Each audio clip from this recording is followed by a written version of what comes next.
Խորհրդագերմանական պակտի ստորագրումից հետո Լեհաստանի ուղղությամբ խորհրդային առաջխաղացմանը եւ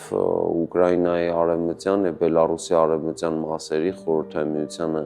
միացման գործողություններին այստեղ աչքի են ընկնում իր հրամանատարական բարձր ունակություններով,